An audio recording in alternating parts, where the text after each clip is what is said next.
প্ৰতি বছৰৰ দৰে গৰু বিহুৰ দিনাই মৰিগাঁও জিলাৰ শিঙিমাৰী বিলৰমূৰ খান্দাজান আৰু ঔজাৰী বঙালী সমাজৰ চৰক পূজা উদযাপন। আজি গৰু বিহু।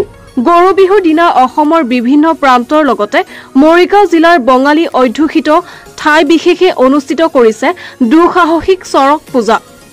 বিশেষকৈ জিলাখনৰ শিঙিমাৰী বিলৰমূৰ খান্দাজান ঔজাৰী বঙালী সমাজে উদযাপন কৰি অহা চৰক পূজাই অতিক্ৰম কৰিলে 21টা বছৰ। এই সন্দৰ্ভত আয়োজক সমিতিৰ মন্তব্য আগবঢ়ালো। আজি চৰক পূজা 21তম বৰ্ষত ভৰি দিছে, কি ক'ব আচলতে ইয়াৰ তাৎপৰ্য কি? ধন্যবাদ থাকিলে আমাৰ এই সমূহ শিঙিমাৰী ঔজাৰী খান্দাজান আমাৰ বাঘৰি চবৰি বাছলাঘাট সমূহ ৰাইজসকলে আমি নমস্কাৰ জনাইছোঁ। মিডিয়াক আমাৰ ইয়াতে অহাৰ কাৰণে আপোনালোকে নথৈ আনন্দিত হৈছোঁ। আমি 2001 চনৰ পৰা 2024 চনৰ আমি যিটো নেকি 21 বছৰীয়া মাজত অলপ আমাক বৰ্ষৰ কিবা এটা হেৰি হৈছিলে, আমি 21তম বাৰ্ষিক যিটো এই বছৰ পালি আছোঁ।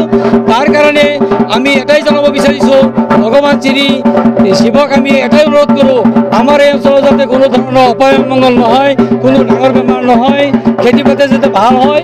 কিয় খেতি বাতি ভাল হ'ব লাগে? কাৰণ আমাৰ এই অঞ্চলটো হৈছে কৃষি প্ৰগাম। আমাৰ ইয়াতে চাকৰিয়াল বহুত কম আছে, এই কৃষিৰ ওপৰতে মানুহখিনি ব্যস্ত থাকে। আমাৰ এই 21 নম্বৰ যি চৰক পূজা আমাৰ এই সমূহ ৰাইজে বহুত উলহ মালহেৰে পালন কৰে। ধন্যবাদ। বিশেষকৈ আজি কি কি খেল আছে বা কি কি আপোনালোকে আজি পূজা থাকিব, কি কি পূজা থাকিব আজি আপোনালোকৰ? আজি আমাৰ মেইনলি আছিলে কালি হাজৰা আছিলে। কালি হাজৰাটো অলপ আগতে হৈ গ'ল, কাৰণ শিৱ য'ত আছে পাৰ্বতী তাত থাকিব। পাৰ্বতী নোহোৱাকৈ শিৱ থাকিব নোৱাৰে, শিৱ নহ'লে পাৰ্বতী থাকিব নোৱাৰে। গতিকে পাৰ্বতীৰ পূজাটো আগতে হৈ গ'ল। এতিয়া আমাৰ শিৱৰ পূজাটো চলি আছে। ইয়াতে আমাৰ বৰগোবিন্দা যিটো নেকি পৃথিৱীত বৰগোবিন্দাই আমি কণ্টিনিউৱাছ এইটো 21 বছৰ। নিউজ ডেস্ক ৰিপৰ্ট, নিয়মীয়া খবৰ।